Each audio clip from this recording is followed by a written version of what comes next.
Okay, so I've just pulled out, or finished pulling out the drive shafts out of the car as well. So this one here, which is the passenger side of the car, you just have to put a screwdriver between that face there and the gearbox itself and drive it in there, making sure you don't drive into that edge there, and it just pops that out. And it's just got that little ring there holding it in, so it just pops out, and that's pretty easy. The driver's side, with the long shaft, I find that you need to unbolt this bracket from the engine, and you can basically pull that whole drive shaft out.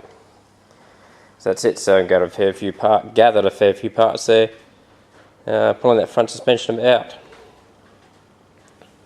Alright, so now I am about ready to start pulling this engine out and removing it. So it's time to just about go on that. So what I've done is I have drained the automatic transmission. Did that before pulling the shafts out, because if you don't, you'll get oil all over the floor. So now to pull this engine out, there's a number of cables to get the harness undone. So we've got to undo the cables off the starter motor and any bracketry out there down there. Cable off the engine, earth cable, brackets off the gearbox. There's a plug here, here, here, and here for the automatic transmission. There's the automatic transmission cable, selector cable that's got to come undone. There's the cable down to the speedo sensor down the bottom there. Then we've got on the engine harness we have the idle airflow there. Got the throttle position switch. What else? We've got a couple of sensor cables here on the water temperature sensors. Another plug here. Your power steering line needs to come undone. I'm just going to drop the power steering over onto the engine and take it out as a whole going concern. I've already unplugged the alternator. Got to get the harness off the AC compressor. The AC lines are off this one. Had no gas in it, so it wasn't working anyway. And there'll be the heater hoses back here for the heater box. This one, the heater core had sprung a leak inside, I think as a result of not running coolant in the engine, just running water. And then there's the engine mount. So here is the lower engine mount at the front. There's another one at the rear on the engine block itself. No, it's on the gearbox itself. Yeah, sorry, it's on the gearbox itself, which is down in there. And then there's the two top engine mounts. There's quite a little bit of stuff to be pulled out to remove the engine.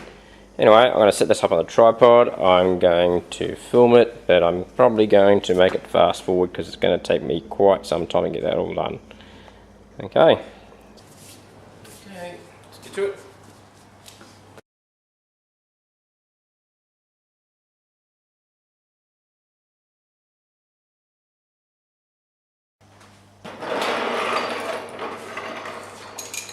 I like laying down part. It's good.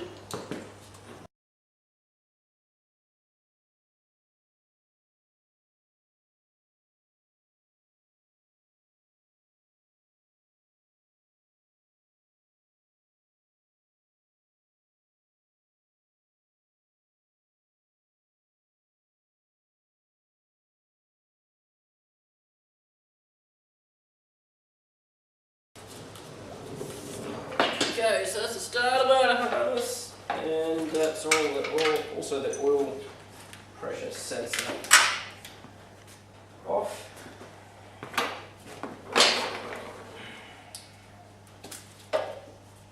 Air conditioning compressor harness off.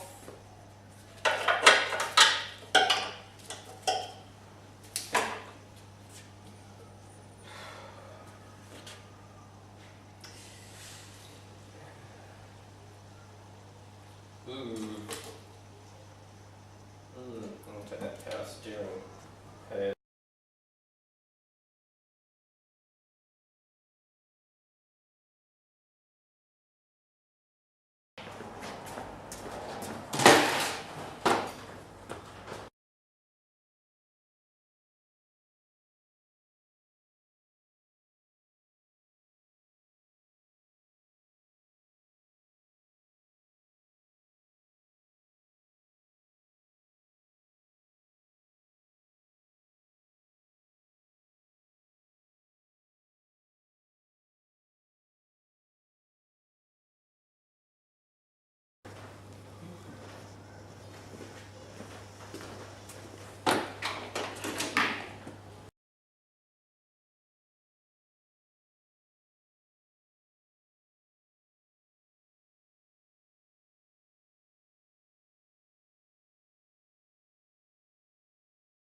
Okay, so I've got everything undone so far off the engine, I believe, and now I need to undo the engine mount. So I'm going to undo the two bottom engine mounts, the front and the rear one, leave the two top ones on, then I'm going to pick up the chain with the crane and get it out.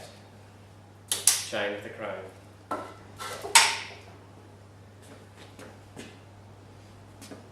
Oh, what a mess.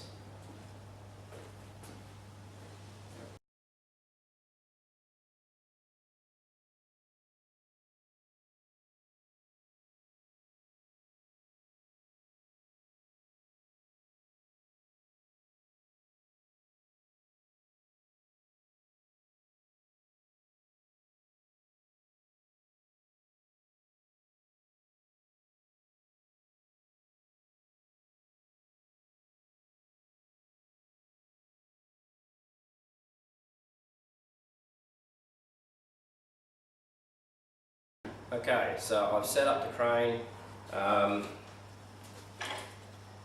so hopefully there's enough to drop the engine right down on the ground. Otherwise I'll be all sorts of strife there. See how we go.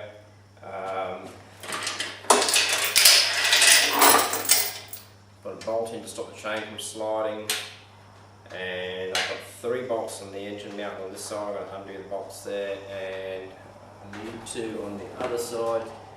It's a nut and a bolt that way, and I'm going to unbolt that way. And then I should be able to drop the whole engine down on the ground, or actually drop onto the crane to start with. And I might have to lift up the car to get it out. We'll see how we go. Alright, I'll undo that first.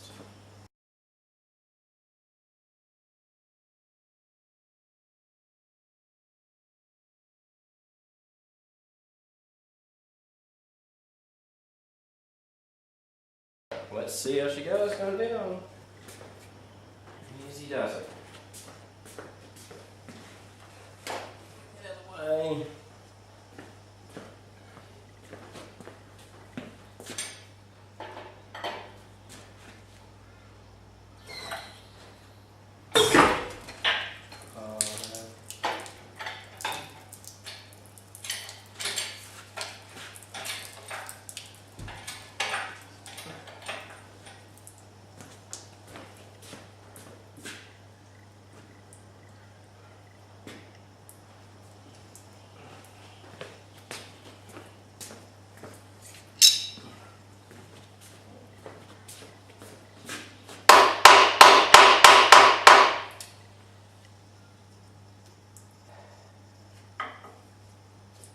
Well, that plan didn't work.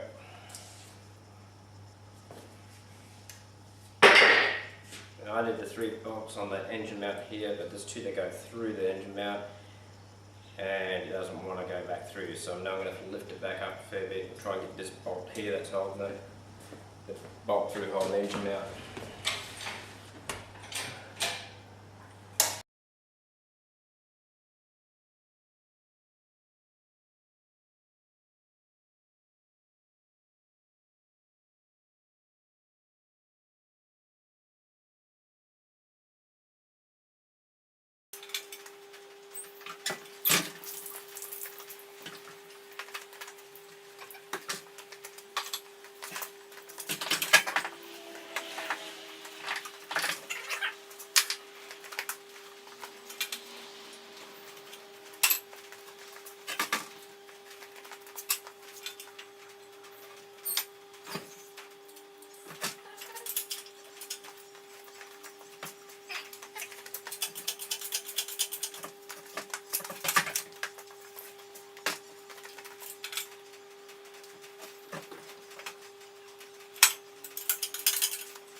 Well, that's it, it's on the ground.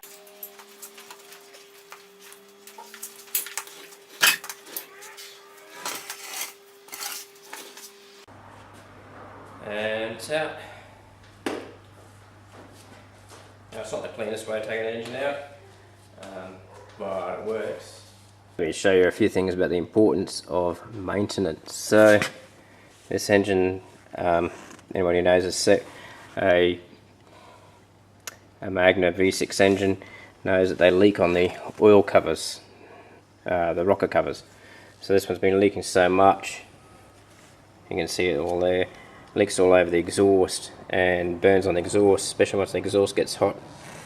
This is probably the oiliest one I've seen or attacked. Underneath there, we think the power steering pump was not sealed, but definitely up in the, once again, in the rocker covers it's leaking, and I'm guessing on the camshaft seals on the end there as well it's leaking oil. So I'm going to pull that apart sometime and have a look. On the front of the engine, once again, same thing, it's been leaking all in the rocker cover gasket there, all over the exhaust. So much so that it's been leaking all and getting around the front of the alternator as well. The alternator's still working, but it couldn't be doing a lot of good. Anyway, there you go. Thanks for watching.